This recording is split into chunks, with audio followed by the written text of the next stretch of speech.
Good evening. Over the years, there's been a number of high-profile RPG developers trying to revive the spirit of the classics via crowdfunding, and none of these efforts have ever quite hit the mark. Whether it's Shenmue 3 being a glorified filler episode, Keiji Inafune trying to revive Mega Man Legends with Red Ash, which ended up being a flat-out scam, Torment Tides of Numenera not holding a candle to the Planescape Classic, or Underworld Ascendant being a massive disappointment, it just feels like the entire spiritual successor concept is cursed.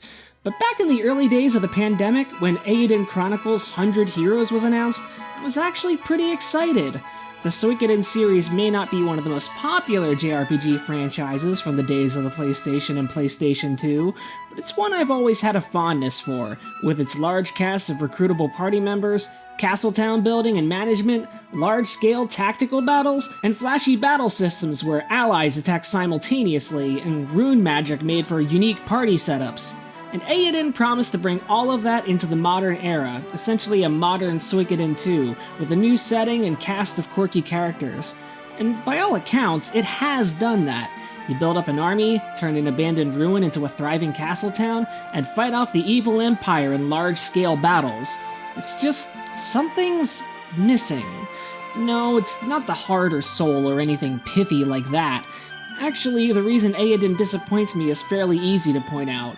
What I'm still puzzling together is whether that matters. I mean, if one of the primary components of a game, something that takes up nearly half the runtime, is not fun, is there anything that the other half can do to still make it worth your while? Because there's a lot that I enjoy about this game, but a lot that bothers me as well. Can an immovable object be overcome by an irresistible force? Let's talk Eiyuden Chronicles 100 Heroes. The game starts small as Farmtown Boy Nawa joins the Watch, a peacekeeping group of mercenaries employed by one of the smaller members of the League of Nations, a league whose fragility will soon be tested when the Empire of Galdea begins annexing their territories one by one under false pretenses. Through those circumstances, Nawa ends up becoming commander of a, if you will, rebel alliance, the only force of good that can stop the terrible Dukes Aldrich and his plans to command, conquer, and of course, amass ultimate magical power. Because the world of Eiyuden has runes, much like Suikoden, and although only a select few can wield their power, the Dukes plans to circumvent the laws of nature and, JRPG villain stuff. Look, can you believe it? A Suikoden game has war and a big bad villain? It's what you would expect, and it doesn't reinvent the wheel, but it gives the characters plausible motivations, and it's functional, for the most part. The Suikoden series has always walked a fine balance in how it has depicted war and its effects on the people who get caught up in it. You don't want to condemn war while simultaneously making it look super cool, which is why the actual battles of war are few and far between in the games and use a completely different interface and rule set than the traditional 6-on-6 teams that make up the series' usual melees. However, there's something odd about how war is depicted in this game. In these large-scale battles, for example, the only thing missing from this staging is a tilt shift, with the cities and legions looking more like miniatures and figurines. As the battle wages on, you'll see endless names of fresh corpses cascading in the corner, all of whom likely belong to Kickstarter backers. It's just all very silly. In fact, a lot of the tone in the game is kinda lighthearted in a way that's not unlike the first two games, but feels ever-present and disarming. I don't want the opposite either, mind you. This isn't a war, it's a murder. This isn't a war, it's a murder. But I've never played an RPG about war where the war itself felt so intangible. Cities that get burned down in the storyline return to normal almost immediately. In fact, escaping an overrun or demolished town happens multiple times in the story, and every time the city is right back to normal the next time you visit, with the exception of one town you aren't allowed in, and another which is full of enemies but is still otherwise visually unchanged. Throughout the game's 40-hour campaign, the lack of meaningful character consequences feels almost startlingly absent. Again, I don't need a Game of Thrones body count, but for a game about a deadly war, it doesn't feel very deadly at all. The one big tragedy in the game happens near the ending, which I will not spoil, but it is optional. You can prevent it, and that also seems very strange to me, that the one big moment of consequence can just be skipped. It's almost like having a war described to you by Wikipedia rather than experiencing it firsthand, or like watching an episode of G.I. Joe. Now, that's not my problem with the game. After all, if I had to drop a video game because of tonal dissonance, I'd have 0 games beaten instead of over 1,500, don't look at that. I would like to feel the stakes were higher, but I'm pretty forgiving of a story if it still hits the emotional beats well, though I do have some issues I'll discuss a little later. What I can't forgive, however, is the combat. At a glance, it looks like the Suikoden combat you know and love. 2 rows of 3 fighters, each adorned with various runes to customize their fighting style, all attacking in tandem. A handy-dandy turn order is displayed up top, so you know to plan for healing or stun-oriented skills. That's the end of the positive things I have to say about the combat. Don't get me wrong, it looks gorgeous, with flowing, fluid combat animations and nice juicy damage numbers on crits, but after the first hour of random encounters and a boss or two, you'll come upon a pretty horrifying realization. You've now seen everything there is to see about the combat, and there's now 40 more hours of the same exact unchanging combat ahead of you. It's not that the game doesn't try to add to the combat, but that it does so in a completely ineffectual way. For starters, magic is completely broken, in a bad way. Despite delaying your turn in the turn order, a spell is almost universally worse than a basic attack, unless you have an abnormally high magic stat. In fact, the basic attack is often the most effective way to clear encounters quickly. While some skills can be quite powerful, you don't have constant frequent access to them since they cost skill points. And the tag team hero combos actually do less damage than the heroes can do separately, so most of combat is just mashing attack and occasionally using a healing spell or healing item. But even healing spells become kind of pointless because you can eventually buy incense items that heal the entire party from your castle town's item shop. Despite your characters having a myriad of stats, only 3 end up having any real value: strength, defense, and speed for the turn initiative. This results in the most mind-numbing combat I've felt from an RPG since playing one of Kemco's 3,000 mobile games. It's just so boring.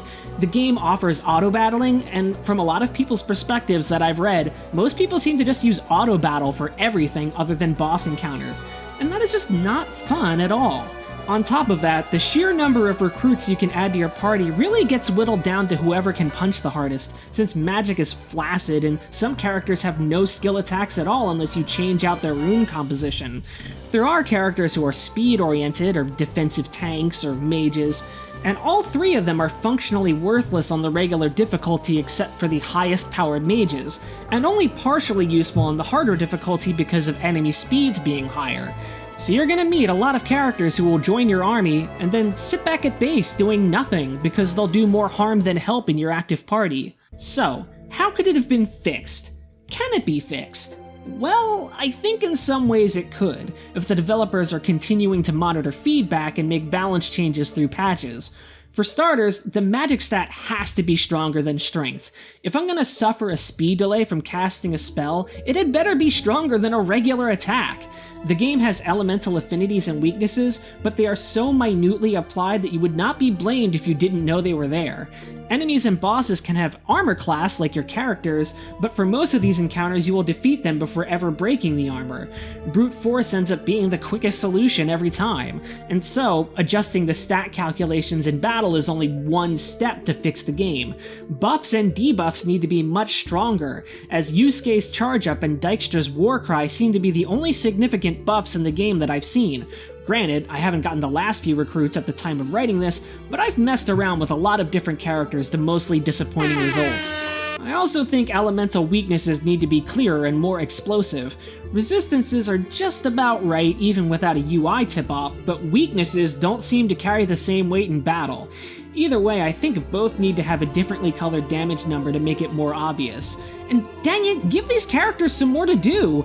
There's so few attack types and only a few tiers of elemental runes to play with, and on top of that, rune customization is frustratingly rigid, with a lot of characters only able to carry one magical rune and one attack skill rune if you're lucky, and that attack skill is also limited by weapon type, so again, even less options for building out characters, which, in a game about giving you a bunch of fun, silly characters, is just a bit weird.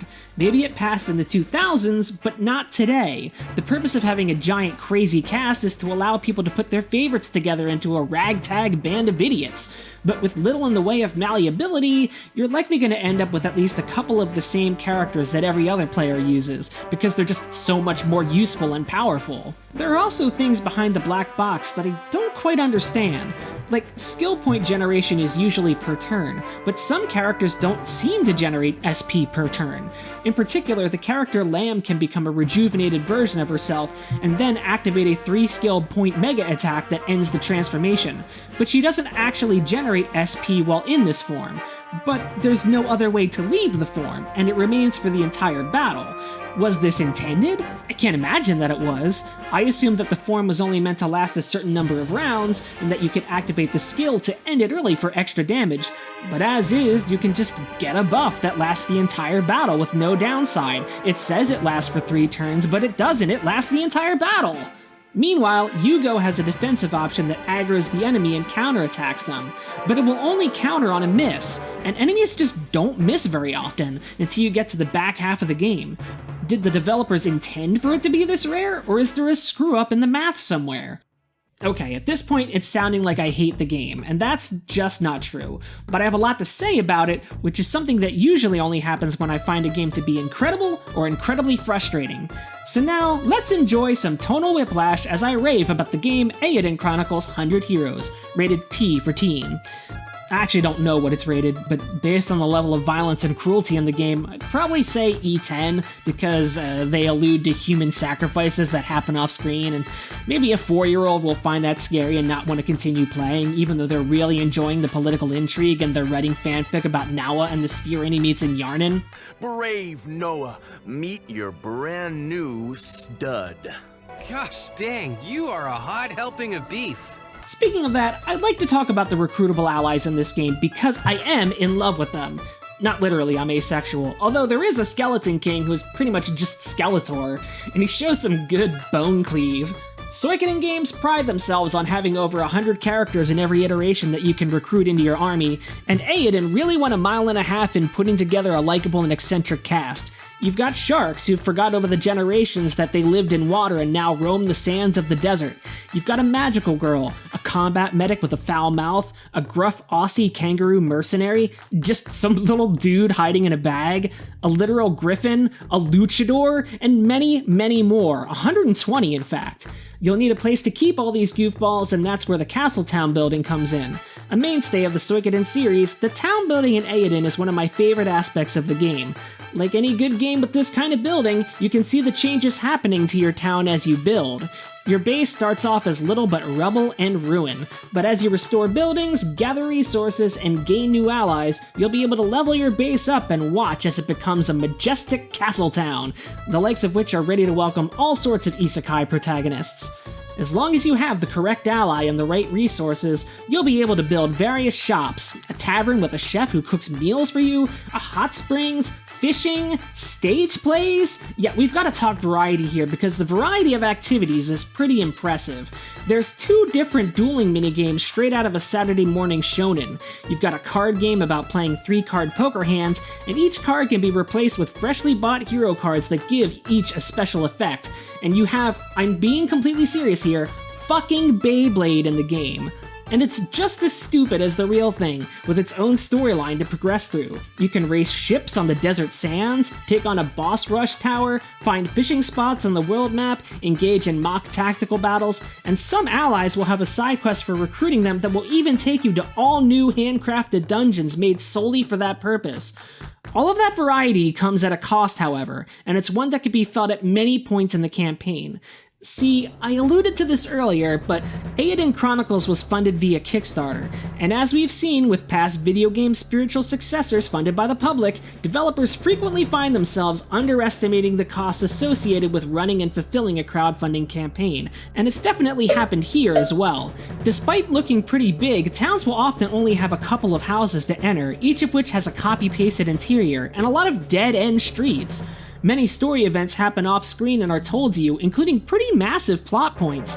The pacing of the story rapidly speeds to the finale in the final 5 hours, and the final dungeon is just a bunch of giant empty hallways in a library. These issues do impact the storytelling too. The antagonist of the game, Dukes Aldrich, ends up coming across as little more than a cartoon villain from the 80s, but you never spend any real time with him, as he probably features the least out of any character in the storyline, only showing up in the occasional tactical battle or brief skirmish in his laboratory. So whatever motivations he has, his backstory, his twisted dreams, you don't really get to see any of it. This is from a series with some pretty famous antagonists like Luca Blight, who had much more definition to them than the Dukes. He's just evil guy.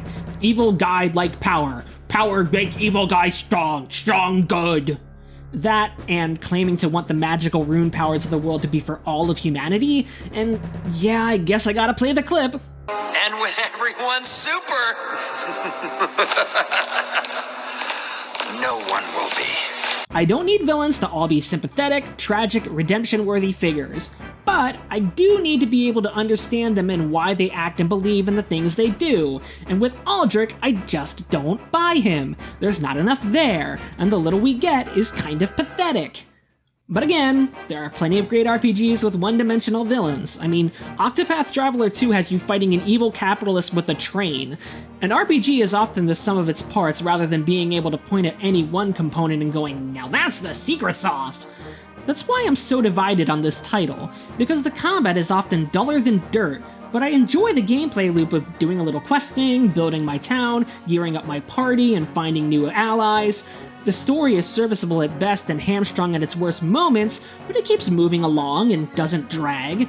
There's lots of side activities you can partake in, but none of them are very deep. The visual design is an absolute treat with tons of love put into the character designs and animations, but the towns are sometimes more basic than what you'd find in an 8-bit RPG, and the world map is startlingly barren. The music is great, and the sound design in general is fine, but sometimes sounds just don't play, like bosses disintegrating have no sound cued and it's really strange.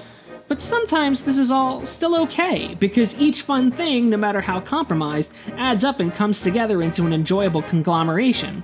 One of my favorite 3DS games was Fantasy Life, and there's kinda nothing that game does spectacularly well, but it has such a variety of things to do and a pleasant setting and vibe in which to do them that I sunk dozens of hours into it. That leads me to my score, a 74. 70 to 75 is basically what I give to games that are decently or marginally good. And I'll be honest, it's probably a generous score. I can't lie that the art direction carries this game pretty far. It's sort of my platonic ideal of what a modernized PS2 RPG should look like, minus the budget issues. The characters and side activities also help, and there's a lot of content you could miss by just beelining the story, and some of this content is honestly more interesting. But I ultimately come away from Eiyuden pretty disappointed, that it could have been a lot better, even with just some simple statistical tweaks. Heck, even adding a turbo button to combat would probably make it an easier recommendation if that ever happened. Sadly, the death of Suikoden and Eiyuden creator Yoshitaka Murayama means we probably will not get to see more of this series or this world. But I am glad I got to play his final game, even with its flaws, since Konami is as likely to revive their series as Duckman resolving its wedding cliffhanger. It might be a while before we see any RPG project like this again. But if we do, I hope it has more skeletons.